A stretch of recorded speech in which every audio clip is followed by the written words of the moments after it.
Welcome to the Black Anarchist podcast, a channel where critical thinkers come to learn and grow. Through pedagogical discussions, we challenge the status quo, conventional narratives, and present raw truth. I'm JC, author of the Black State Project, The Path to Sovereignty, Reparations, and Rebuilding Black Wall Street. Today, we're going to discuss my 28 plant recommendations for building a resilient, productive garden that serves multiple purposes: food security, medicine, soil building, and even home defense. Now, before I get into my specific recommendations, I just want you guys to have an understanding of why I came up with this list, because this list is not exhaustive. First and foremost, I want you all to think strategically about every plant that you grow in your garden. I'm a firm believer in growing plants that serve multiple functions. Why grow something that only does one thing when you can grow plants that provide food, medicine, beauty, pest control, and even security all at once? Especially if you live in a small space. If you have a small yard, a small backyard, you want crops that can serve multiple functions. Um, and that is a mistake that I did early on, that I was only growing ornamental plants, and I really didn't even understand some of the plants that I was growing. Like, I didn't understand that some of these plants were actually edible. Um, so I do love ornamental plants, right? The beauty that they offer, but I guess you need to use that to advantage, because a lot of people don't know that some of these ornamental plants are edible, right? So they would look right past them and not bother them. Even some animals don't know that these plants are edible. So um, you need to use that to your advantage. It looks stunning, right? But um, it's also nutrition. And I guess I could probably do a separate video if you guys are interested. I could talk about edible weeds, how to identify them. I'm not. I guess that would be in an extreme case when there really is no food left. I can tell you how to identify edible weeds. Um, but society garden looks like an ornamental plant, which I have. All these plants that I'm listing are plants that I have grown. They're plants that I could have mentioned before in this, but I'm not including them because I haven't grown them. They're plants that I'm considering growing next year, but these are plants that I have actual experience with. Society garlic is a plant that I have been growing for years. It looks ornamental, but it's edible and it deters animals. Artichokes, um, also ornamental if you buy the purple variety. Um, and I also try to choose perennials over annuals, right? And if it is going to be an annual, it's going to be a self-seeding annual, because you don't have to do the work. It's going to propagate itself. Annuals are easy, but it also depends on the zone that you live in. I live in zone 8B. We have hot summers. I have very porous clay soil.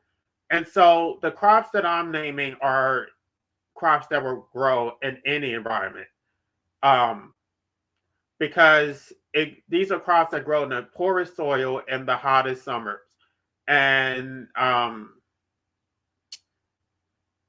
think AB is the zone that pretty much is universal, because it's probably one of the worst ones. It's not hot enough to for the tropical plants to survive, but it's cold enough for most standard plants. So 8B, I think, is probably the barometer for um, any garden.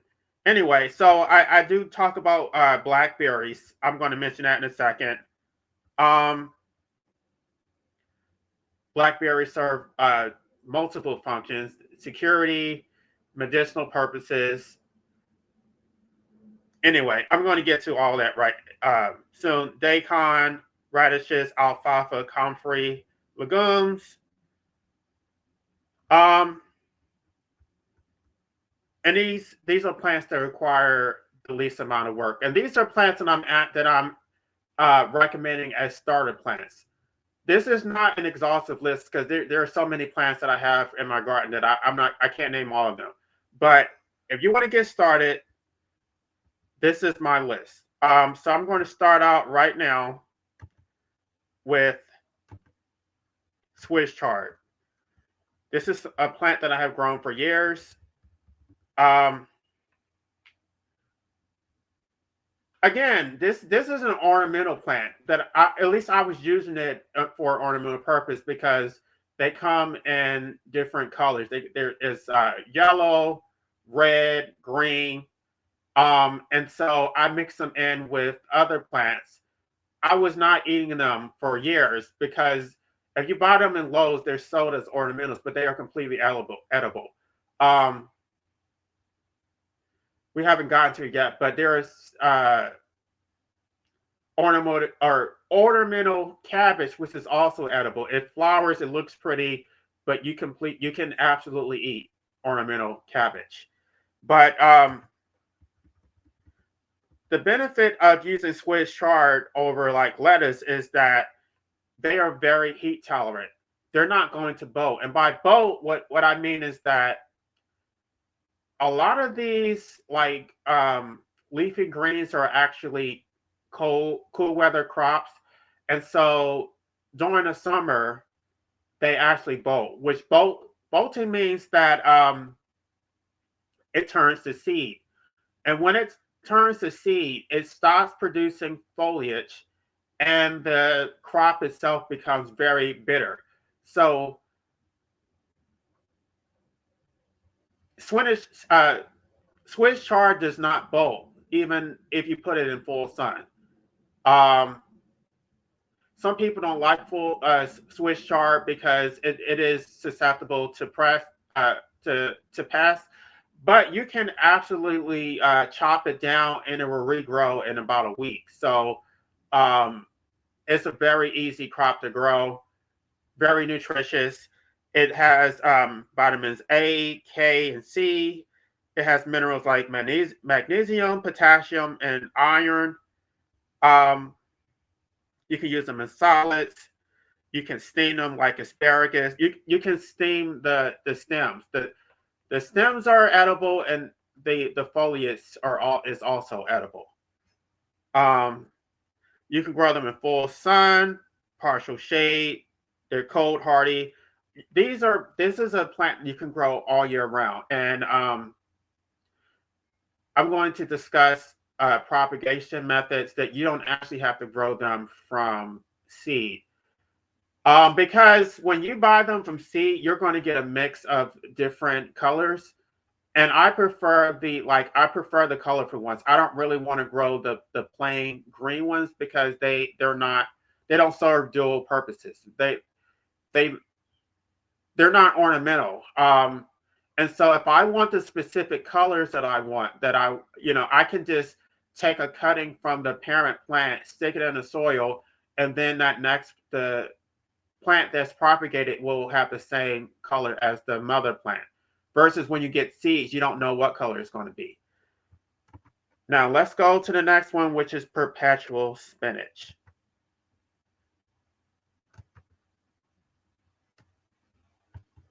Okay, so perpetual spinach is closely related to Swiss chard. Um, Perpetual spinach is not actually it's not a true spinach. It's actually in the beet family, but it has a very similar taste to spinach. And like Swiss chard, it is very heat tolerant. It doesn't bolt. So you can grow perpetual spinach year round. Um, it tastes like spinach. You can plant it once and it produces for months. You the same way with Swiss chard, you can propagate it from cuttings. So you can get one plant, you can take cuttings from it, stick it in the soil, and it will propagate into new plants. But you guys need to go and watch some videos about how to grow plants from cuttings because it is an art. Like you have to put it in the shade, you have to keep it watered. You can use rooting hormone, but I don't use rooting hormone anymore. I find that using rooting hormone doesn't really make a difference, and it takes more time, it costs more money.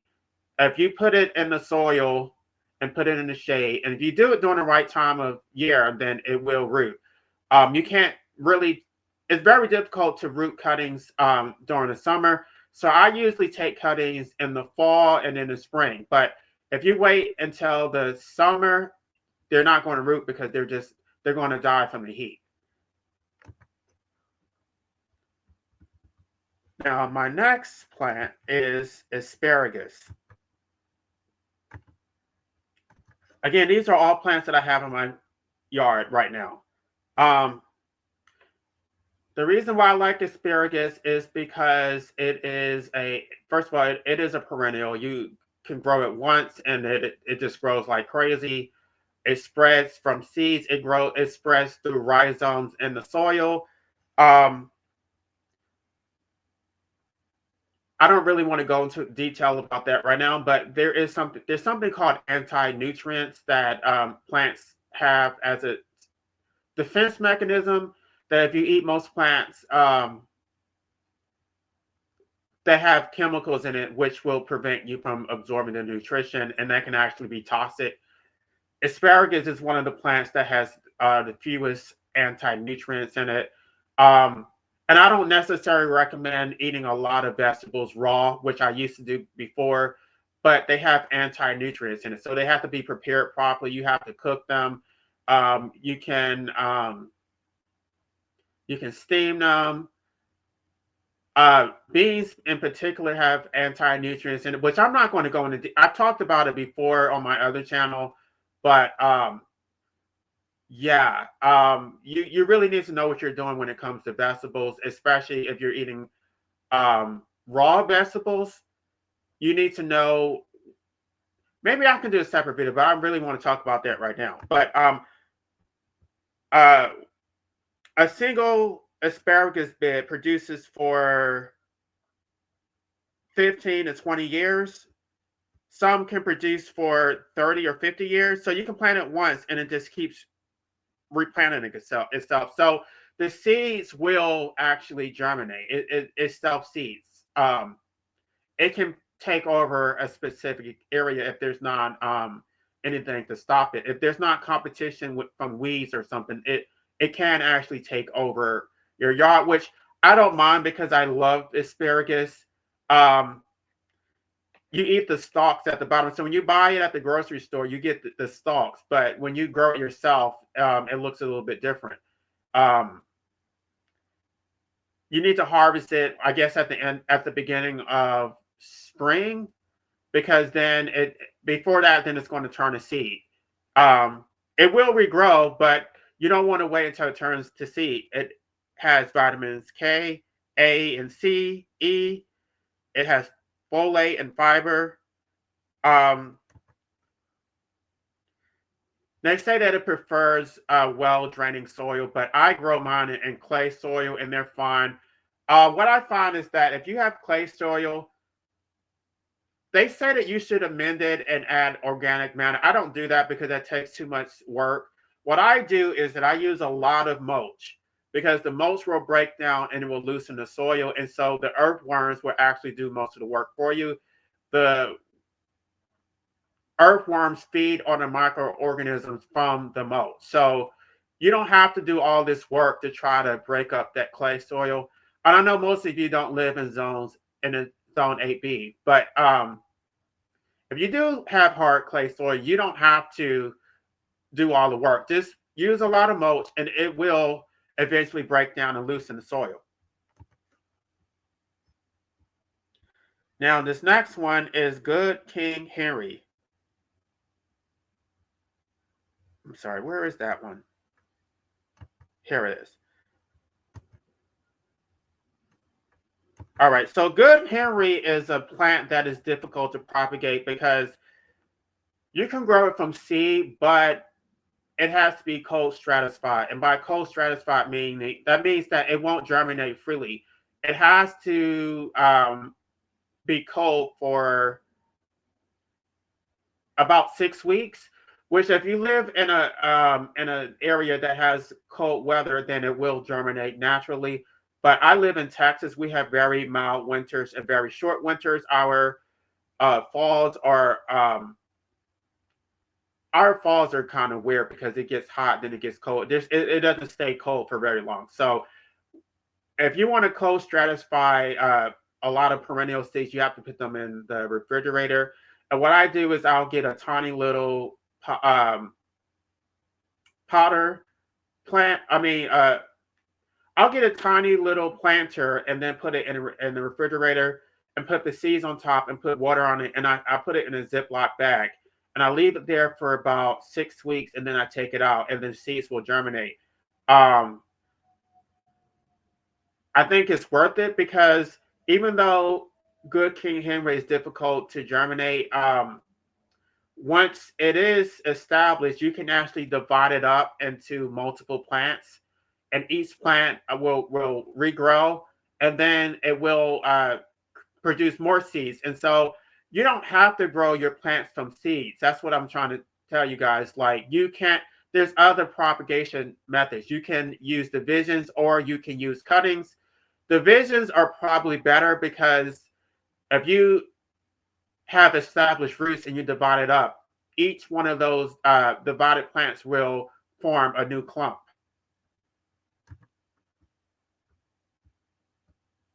Um, Good Henry, Good King Henry is another plant that is similar to spinach, but unlike spinach, Good King Henry is a perennial, which means that you can plant it once and it will keep coming back. It is high in iron, calcium, vitamins A and C. It grows in full partial shade, poor soils. It grows between 2 to 3 feet tall and wide. It's deer resistant, pet resistant, and requires virtually no maintenance. I heavily recommend growing perennials if you can over annuals, especially when it comes to leafy greens because they're likely to bolt. Now, this next plant is dinosaur kale, which I have plenty of this in my yard. Now, dinosaur kale is one of those plants that I grew the first time from seed, and once I had established plants, all of my other plants right now have they were taken from cuttings. And the reason why I prefer to propagate from cuttings is because if you grow brassicas in close proximity to each other, they will actually cross pollinate. So if you grow cabbage, kale, and broccoli in the same area, those seeds will not produce the same plant as the mother plant. It's going to be a completely different plant. And so the only way that you can guarantee that you get the same plant as the mother plant is to grow it from cuttings. You can grow them in the same area, just I don't use the seeds. This is the reason why I was saying that it's not really necessary to get heirloom seeds because I don't recommend growing brassicas from seed anyway. Now, there are different varieties of kale, but I prefer dinosaur kale because it is very cold hardy. There's something about the leaves that it kind of repels water, so it survives the winter. You can harvest it during the winter, even under snow. Um, it's high in nutrition. It has vitamins K, A, and C, calcium, iron, antioxidants. Um,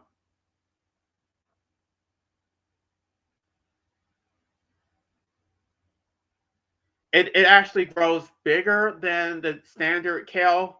I actually prefer the taste. Um, yeah, if you taste dinosaur kale, you will notice a difference. It's much better. And I usually just mix it in my eggs, or if I'm making a soup or something, I'll add dinosaur kale to it. I don't eat it raw, but it is very delicious. It's resistant to cabbage worms. Um, Well, let me get to the next one.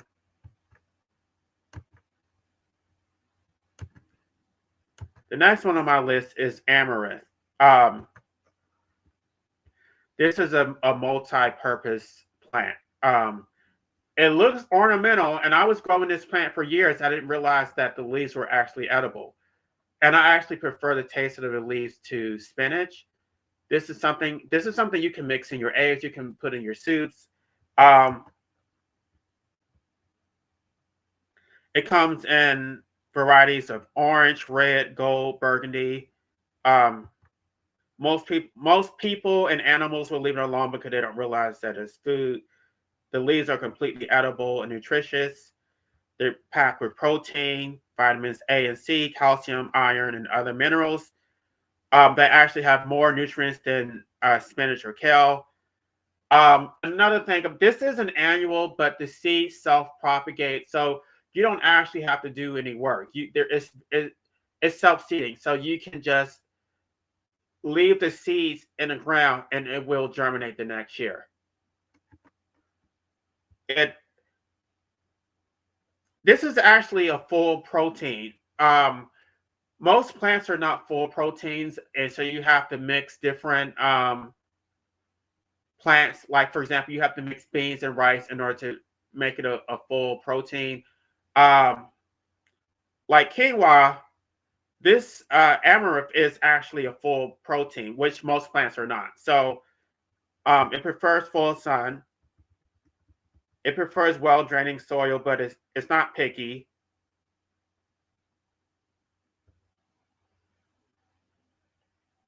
It's heat and drought tolerant, right? And so basically, you're hiding food in plain sight. Nobody's going to know that this is food. Only if you are actually into gardening and you actually know what you're doing. But most people have no idea that you're actually growing food. Now, the next one is Malabar spinach. This is another one. I mean, I don't think that is ornamental, but some people do think that it is ornamental. But at the very least, most people don't look at this and think that it's food. Malabar spinach is actually not spinach. I'm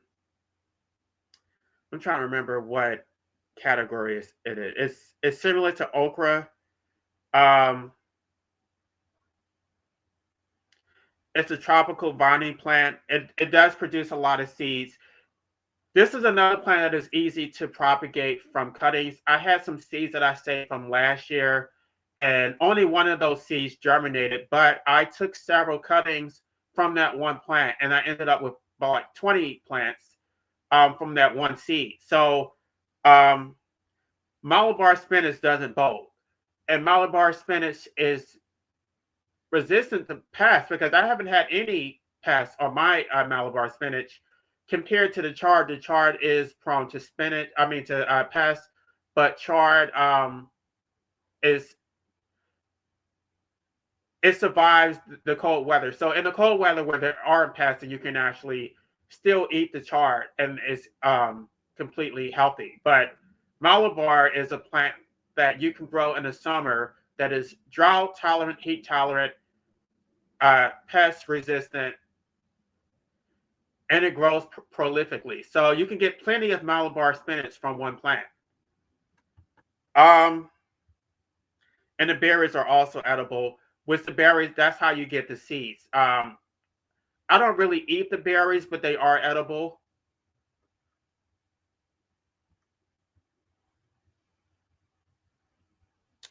Now let's go to this next one. Um,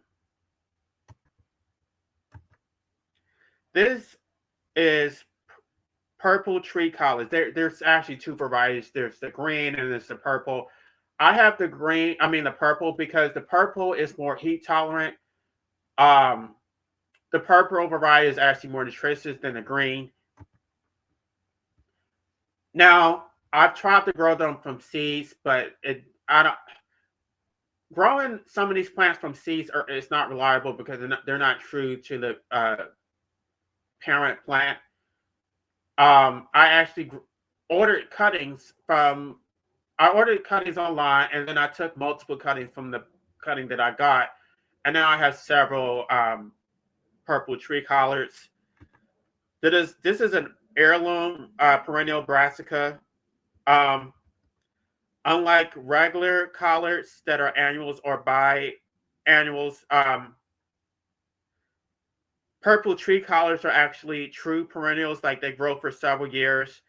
They can reach 6 to 10 feet tall. Um, they have vitamins A, K, and C, calcium, and iron. They will grow continuously. You can chop them down and it'll just regrow. If you take cuttings, they root very quickly. You don't have to do a lot of work. Um, Pest resistant. This is one of the easiest brassicas to grow.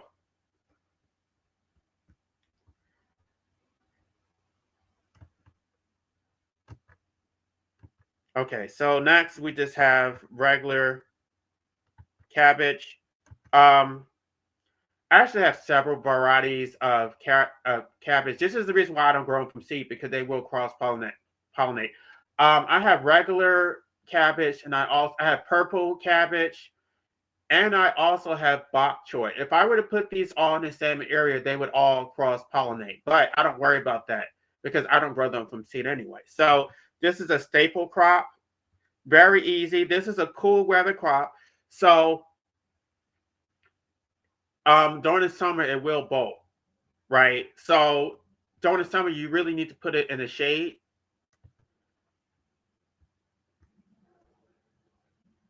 It's high in nutrients, it's high in vitamins K and C. It fights cancer. Um, it's anti-inflammatory, release pain. You can use cabbage to reduce inflammation caused by swollen joints, bruises, and wound healing. Um, it has multiple uses. You can ferment it, you can steam it. It's good for digestion and immune function. You can make cabbage juice for ulcers and digestive issues. And I use a lot of cabbage. So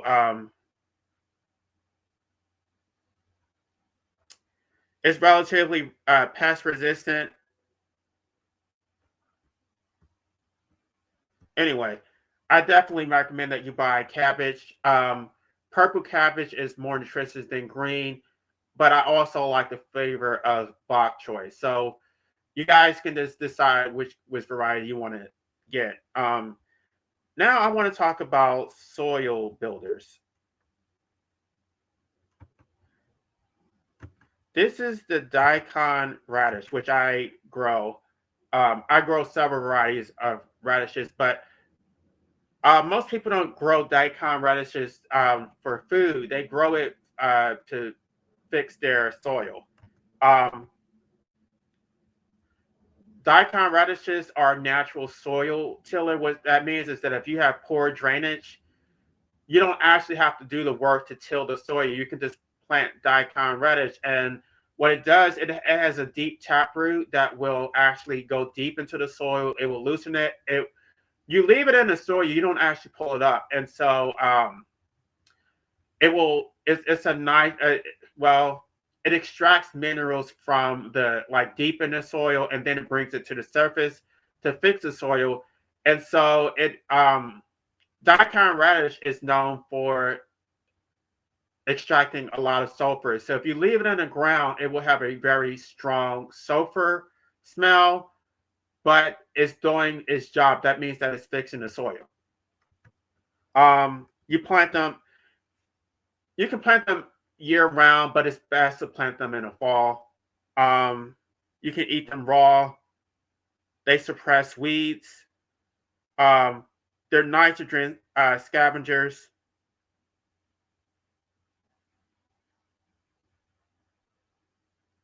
All right. So, by the way, the leaves are also edible. Now, when you go to the grocery store and you buy radishes, they're just going to give you the radish. But I actually prefer the leaves more than I actually prefer the radish. So That's something to keep in mind. This is the reason why you should grow it yourself. Now, the next plant on my list is comfrey. Now, there's two varieties of comfrey, and I have grown both. Currently, I'm only growing the common comfrey. The reason why I'm growing common comfrey is because it's easier to propagate. Russian comfrey, the seeds are sterile, so you can actually grow more with the common comfrey. The way most people propagate comfrey is by taking the like root cuttings, right? They don't propagate it from seed because if you take a tiny piece of the root and just stick it in the soil, it will grow into a new plant. And so it is very invasive. Um, it can take over an entire yard, but I have it separated to one part of my yard because I actually want a lot of comfrey. Comfrey is a natural mulch. You don't actually have to buy mulch. If you grow enough comfrey, all you have to do is chop the leaves, and then you can use that as your mulch and as your fertilizer because it actually is a nitrogen scavenger. It will pull nitrogen from the soil and other minerals as well, and then it all of the nitrogen and the potassium and phosphorus is in the leaves. And so when you chop the leaves, you can actually use it to fertilize other plants. It's the term that they use is it's a dynamic accumulator. Um, a lot of people use well, you can use the chop and drop method where you just chop the leaves and just put it around your other plants, or you can make a comfrey tea, which is a liquid fertilizer. You basically just get a bucket and you leave the leaves there for a few weeks, and then all of the minerals will be extracted from the leaves, and you can just pour it on your crops. I don't usually make comfrey tea, but I've seen videos about it. You can use it. You can use it to fertilize tomatoes and peppers. Um, it also does fix the soil because it breaks up heavy clay. It has allotonin. Anyway, that's what I was talking about earlier. It actually is wound healing. A lot of people use the reason why they prefer Russian comfrey over common comfrey is that the Russian comfrey, even though it doesn't self seed, it has more allotonin, which allotonin is it's used in tinctures for wound healing. Common comfrey also has it, but Russian comfrey is more concentrated. But again, Russian comfrey can't be germinated from seeds because the seeds are sterile.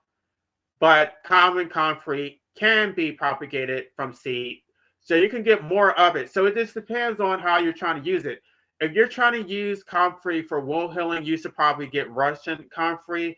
But if you're using it to fix your soil, you should use common comfrey because you can get more of it because it'll propagate both from the seed as well as from root cuttings.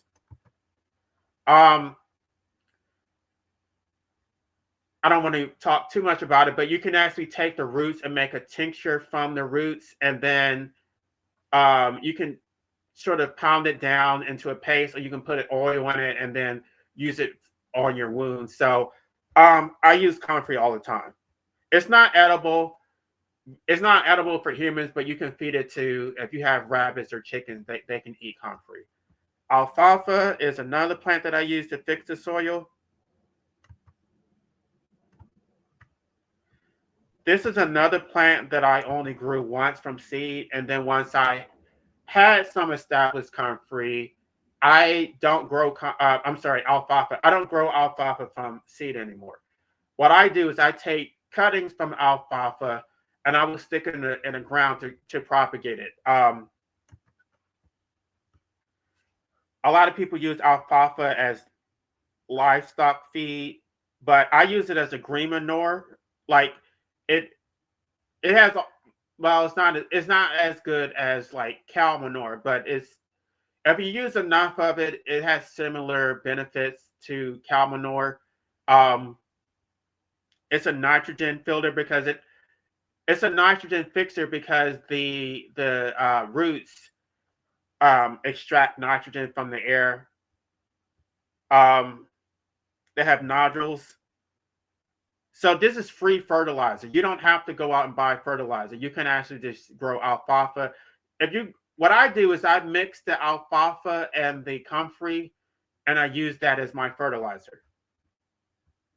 The same with comfrey, you can make alfalfa tea, which I don't do. Um,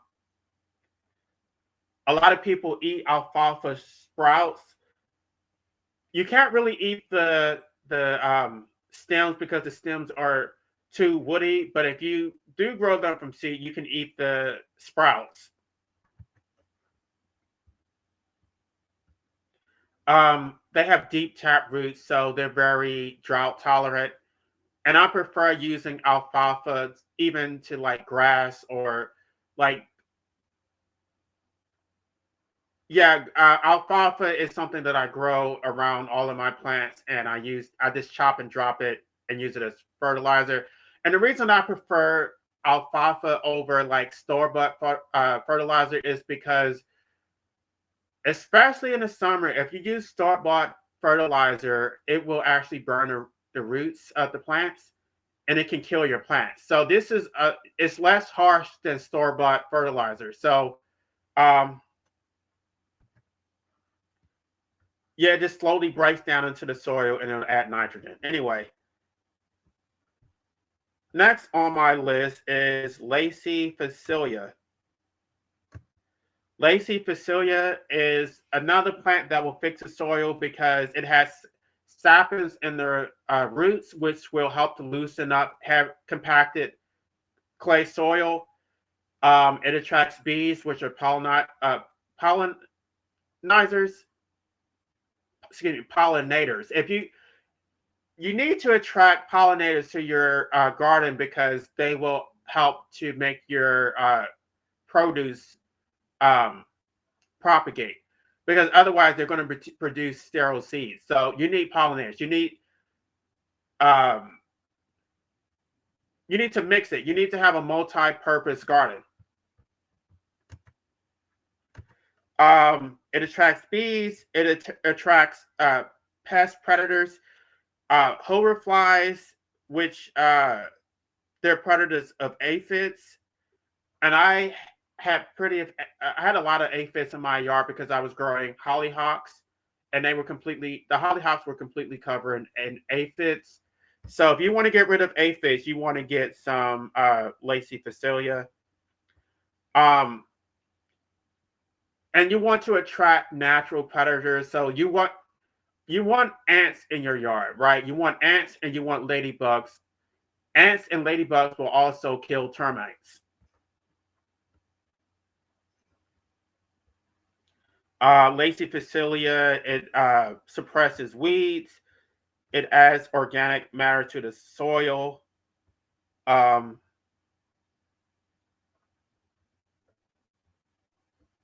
anyway, let's go on to the next one. Sunchokes. This is a plant that I just planted like just a few weeks ago. So I have to wait until the spring before I actually I'm able to harvest it. But this is a plant, it looks like a sunflower. Nobody will ever know that this is food. The sunchoke, the root is it's in the roots, right? They produce tubers which taste very similar to potatoes. Now, one thing I will tell you about sunchokes is that people who eat them complain that it gives them gas, but it's all about how you prepare it. You can actually reduce the gasiness of sunchokes, but they propagate readily. Once you grow a few of them, you can just take a few tubers and spread it across your entire yard. Again, it looks like sunflowers, so nobody will ever know that you're growing food in your yard. Um, the sunflowers bloom in late summer and fall. They attract pollinators. The tubers have a nutty, slightly sweet flavor, uh, similar to artichokes. Now, they say you can eat them raw, but I wouldn't recommend it because they're so gassy. You definitely need to cook them. And they will grow in any soil condition. They will grow in the poorest soil condition imaginable. And they grow like crazy. Now, the next one I have is Morgania.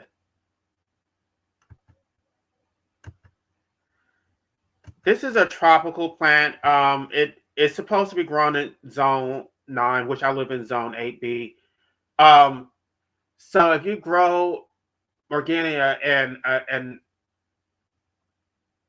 a zone below 8, below 9, it's basically going to be an annual. So you need to collect the seeds and then you need to start over. It's not going to survive. Like I was growing the dwarf varieties because I thought it was going to get too big, but you don't have to worry about growing the dwarf variety because it's going to die anyway. So you can either grow it in a pot and then bring it inside, or you can just collect the seeds and just start over again. A lot of people eat Morgania in a powder form. They'll just take the leaves, let it dry out, and then they'll just pound it into a powder. Uh, it has is very high in vitamin C and calcium, more calcium than milk, more iron than spinach. This is a survival crop right here. Uh, it has a lot of medicinal properties. The tea is rich in antioxidants, it's anti-inflammatory. It regulates blood sugar levels, supports heart health, reduces inflammation, boosts the immune system, increases energy levels. You can make tea from it. You can add it to smoothies or soups. You can take it as a supplement. Um, by the way, the seeds can actually be used. The Morgania seeds can actually be used to purify water. Um, the oil extracted from the seeds is good for your skin health, and I mean, it's good for your skin, your teeth, and your hair.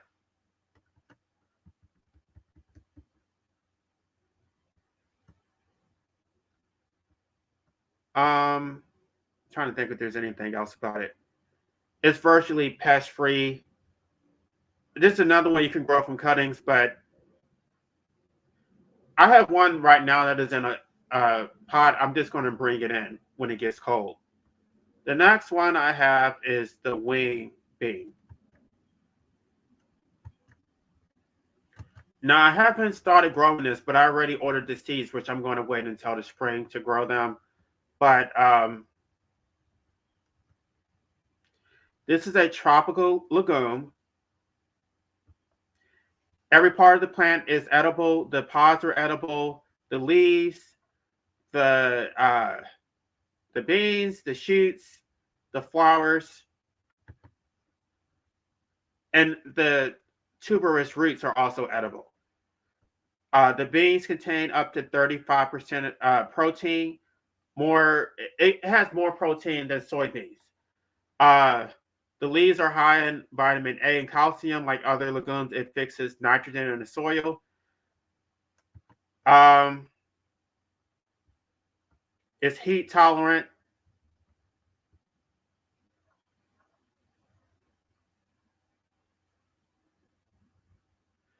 Anyway, I haven't started growing this yet, so I really can't say too much about it. But I've seen some very positive reviews about it on YouTube.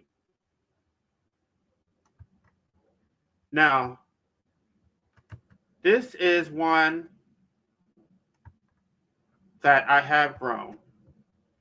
This is peanuts, which I grow every year. Very easy to grow. Peanuts are legumes, so they add nitrogen to the soil. They don't have to be fertilized. They can grow in any type of soil. Um,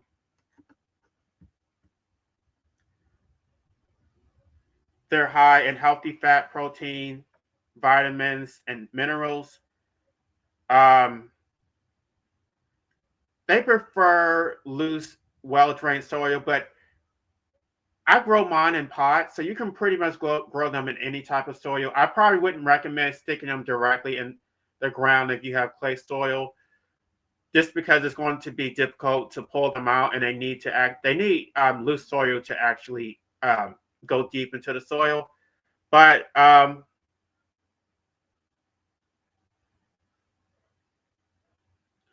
there's another variety which is called ornamental peanuts, which I'm not going to talk about, but um, ornamental peanuts, they're just basically a replacement for grass, which a lot of people grow them because you don't have to water them as much. But yeah, peanuts are very easy to grow.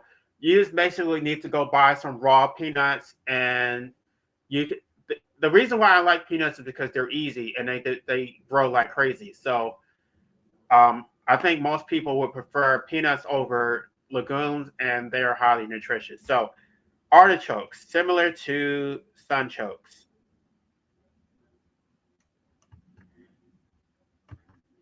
This is another one. If you look at it, you wouldn't even know that this is food because it looks pretty. It looks like an ornamental plant. And this is the purple artichokes, which is what I have in my yard. I have one green artichoke, but the rest of them are purple. Um, this is another one that you can grow from cuttings or divisions. It has silvery gray foliage. Um, they're perennials. And so really you can plant this once and not have to worry about it. And again, you can divide it. You can take cuttings or you can take divisions from it, and you don't have to grow it from seed. They're high in fiber, antioxidants, vitamins K and C.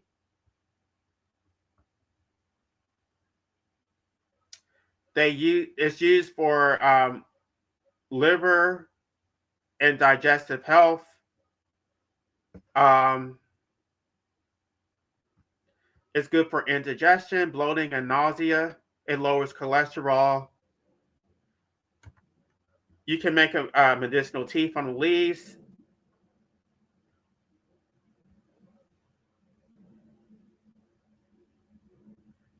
Anyway, you guys know about artichokes. They're very delicious. And they're actually kind of expensive if you buy them from the store. But if you grow them yourself, it actually tastes better because it's fresher. Anyway, this is another one that I have in my yard. It's the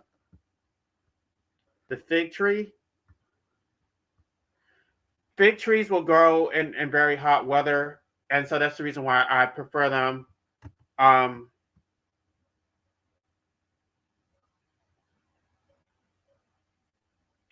they will give you they will produce fruit twice a year.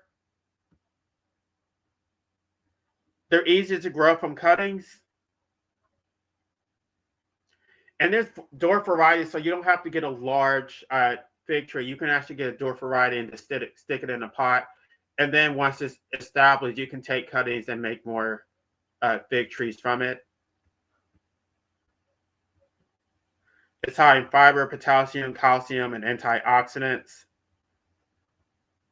Anyway, let's go to the next one, which is blackberries. Now, this is something that I have grown for years. Blackberries actually serve multiple functions. It will grow in nearly any type of soil, including clay soil. They tolerate heat, poor soil, drought. They're drought tolerant once established. They're easy. Well, they're relatively easy to propagate. Um,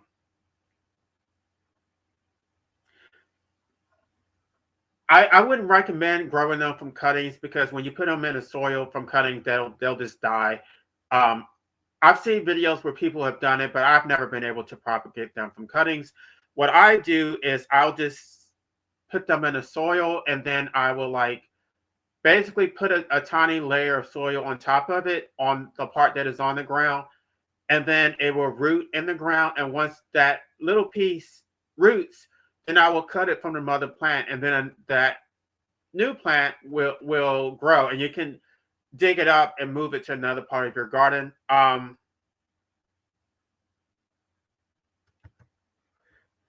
They're high in antioxidants, vitamins K and C, fiber, manganese.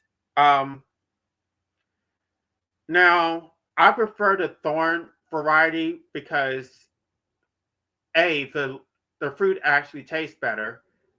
Um, but also the thorns provide a dual purpose because you can use them for security, right? If you put it around your fence, then nobody's going to climb your fence. You can actually take the leaves and make a blackberry leaf tea, which they actually sell in stores, but you don't have to buy it from the stores because it grows like crazy. You can just take the leaves and make it yourself. Um, the tea contains tannins. It's used to It's used to soothe sore throats, reduce inflammation. It helps with diarrhea and upset stomach. Supports respiratory health. Um, you can use it to rinse your mouth.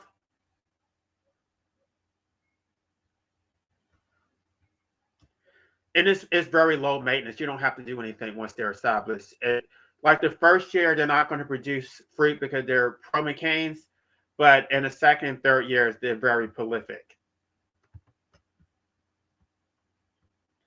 Now, let's get to beneficial plants. Zinnias. Zinnias are literally the first plant that I've ever grown. Like when I was in high school, I grew zinnias, and I really thought I was doing something because, I mean, they're really pretty, but they don't really require any work. All you have to do is throw them on soil, and they'll just grow like crazy. You do have to keep them watered in the summer, but very low maintenance. They're self seeding. Um, Zinnias are good pollinators. They attract a lot of they attract bees and butterflies. Like and during the summer, my yard is just full of butterflies and hummingbirds because I have a lot of pollinators. And yeah, if you really need to have pollinators to have a healthy garden. They bloom all summer long. There's different varieties of zinnias. They're drought tolerant once established.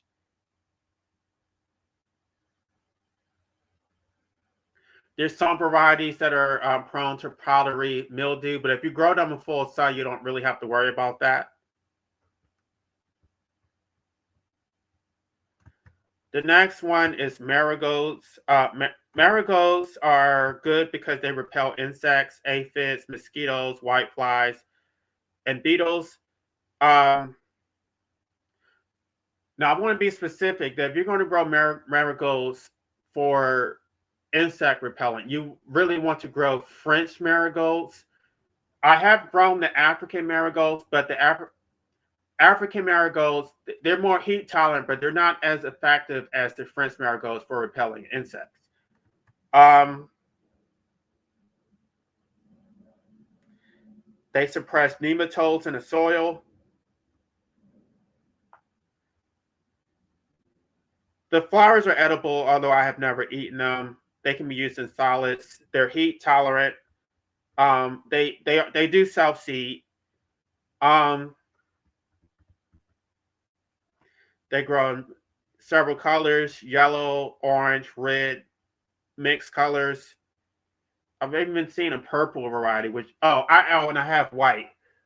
I do have some white marigolds. But again, you want to keep them separated because they will cross pollinate. So if you keep them in the same area, you may get a completely different color the next year. Society garlic. Now, this is another plant that I have grown for years. I never knew that they were edible. I thought they were purely ornamental. But society garlic is actually garlic. So Unlike regular garlic, which is an annual, society garlic is a perennial. And so you can plant society garlic once and it will keep growing. And you can actually divide it up. So once it's established and it clumps up like you see in a picture, you can dig that up and divide it up and separate it and put it into different parts of your garden. And each one of them will grow into new plants and it will clump up all over again. So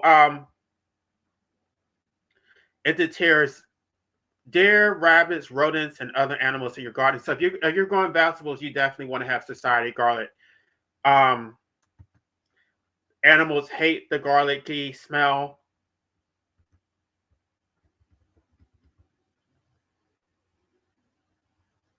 Again, this is food. Nobody will realize that this is food, so they will completely leave the society garlic alone. It's drought tolerant once established. And when I take cuttings or divisions, I plant them during like the fall or like early spring. You don't really want to do it during the summer because they'll die. So yeah, now would be a time where I'm actually trying to divide up some of my plants and move them to different parts of my yard. Lemongrass. This is a plant that is very easy to grow. This is also, it's considered an ornamental, but it's also edible. Um, I get my lemongrass from the Asian stores. Like, if you go to any Asian grocery store, they have lemongrass. Versus, you can go to like Lowe's or Home Depot. It's going to be much more expensive. All you need is one. Well, I get about 6 stalks, and I'll just stick it in the soil, and then it'll root and it'll grow into a whole new plant. Lemongrass is a pest repellent. It has more citronella than the actual citronella plant. It repels mosquitoes, flies, and other insects. But I mean, so during the summer, I use it as an insect repellent. But during the fall, when it starts cooling down, I actually cut the stalks and I use it for cooking. I use it in chicken. I use it in soups. Um, you can actually make tea from the lemongrass, which I use. Actually, I use it more for fish, but I use lemongrass a lot, especially like when it starts getting cold. Um, you can grow lemongrass from seed, but I prefer to grow it from stalk because the seeds, um, it's just not reliable. Like it grows so slowly when you grow it from seed. It's better just to take a stalk and just stick it in the ground, and it's so easy. You don't have to worry about it. Um,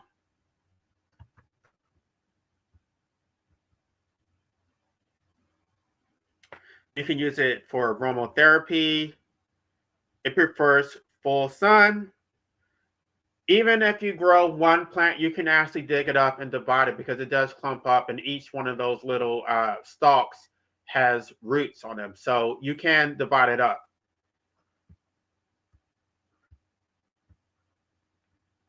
Now, let's get to Walker's catmint.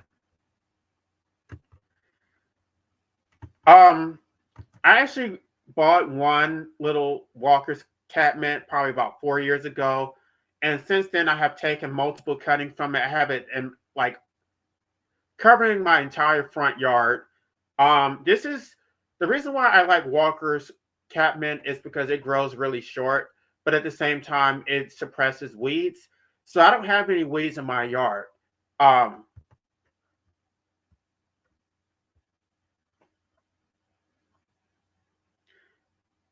it's very easy to grow. It's heat tolerant. It blooms vigorously throughout the entire summer. It's deer resistant, um, drought tolerant. It doesn't self seed, so you don't have to worry about it spreading.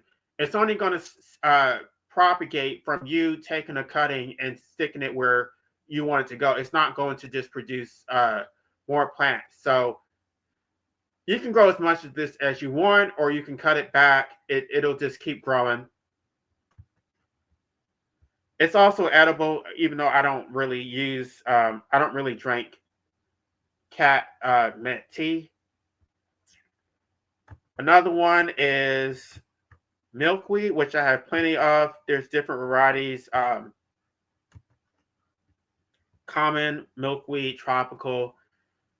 There's a purple variety. Um,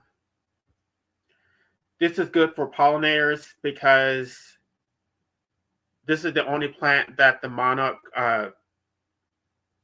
caterpillars can eat. Um, they're attracted to, well, they're attracted to bees, hummingbirds, and all kinds of beneficial insects. Actually, let me just say this. Pleurisy root is actually taken from milkweed. And during COVID, a lot of you guys didn't know what to take. Actually, if you take milkweed roots, you can take it as a supplement, and that actually will get rid of mucus in your throat. It will prevent you from coughing. This is what I took during COVID. So a lot of you guys said that you took supplements that didn't work. You can take pleurisy root, and this will absolutely work.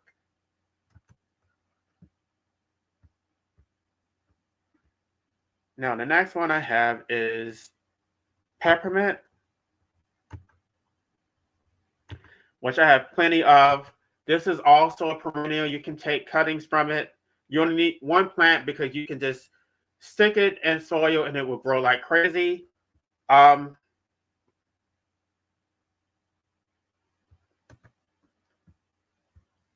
you can use it in teas. It's good for digestion. It helps release nausea, bloating, and gas. It solves it. It eases the symptoms of irritable bowel syndrome. It relaxes muscles in the digestive tract. It's good for relieving headaches, clearing sinuses, improving focus and concentration.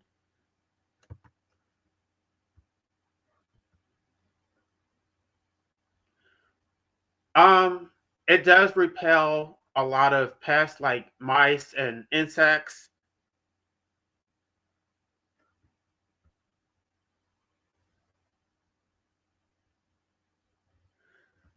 Anyway, so when I make tea, I usually, like, if I make black tea, I'll just add some mint to it and it just improves the flavor. And last but not least, I'm going to go with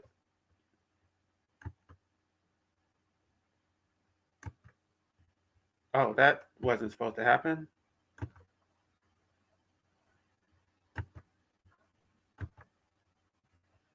Just 1 second, y'all.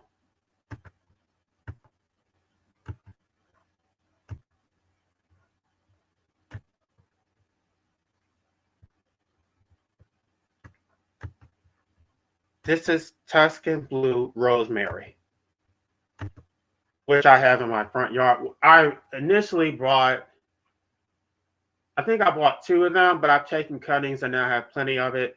Um, most people will never know that this is edible because it looks ornamental.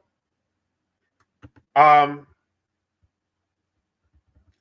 it produces bright blue flowers in late winter, which attracts bees and other pollinators. It's a culinary herb. It has medicinal benefits. Rosemary tea can be used to improve memory and concentration. It relieves headaches. It helps with sinus problems, reduces stress and anxiety, supports digestion. It has microbial benefits. It's anti-inflammatory. It can the oil can be used to relieve muscle and joint pain. It can be used for hair health. It actually can be used to restore hair if you start going bald. The same thing with peppermint oil, by the way. Peppermint oil and rosemary oil can restore hair loss.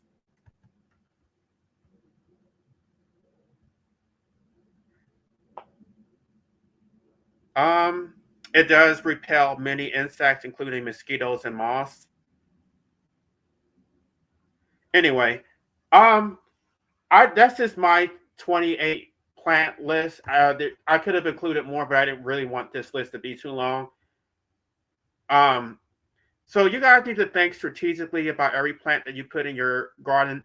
You don't want to just have plants that are just for ornamental purpose. You want plants that serve multi purposes, plants that look pretty, that are edible, that have medicinal benefits. Basically, the goal is to be self-sufficient, right? You want to have healthy soil, you want to have pollinators, but you also want to produce food. So this is not just about gardening. This is about food sovereignty, self-sufficiency, and building resistance. It's about breaking free from dependence on the government. When you grow your own food and medicine, when you build your own soil fertility, you create your own ecosystem of beneficial plants and insects. You're taking real concrete steps towards building autonomy and self-determination. So start with a few of these plants that work on your climate and space. Build on your knowledge and start working on your garden slowly. Don't try to do everything at once. Gardening is a journey, and every seed you plant is an act of resistance against a system that wants to keep you dependent. Remember that every gardener started as a beginner. So it can be overwhelming if you don't know what you're doing, but I've been doing this for several years, and there's still things that I'm learning, but I know a lot about gardening. Um, so I don't know, just pick 3 or 5 plants from the list, put them in the ground, and see what works. Um, and I think once you get started with gardening, it'll just be something that you just enjoy doing. Um, I don't even consider gardening work because it's so relaxing. But anyway, thank you for listening to the Black Anarchist podcast. Be sure to like, share, and subscribe. The struggle is real, and the fight for liberation is far from over. Get sovereign or die trying.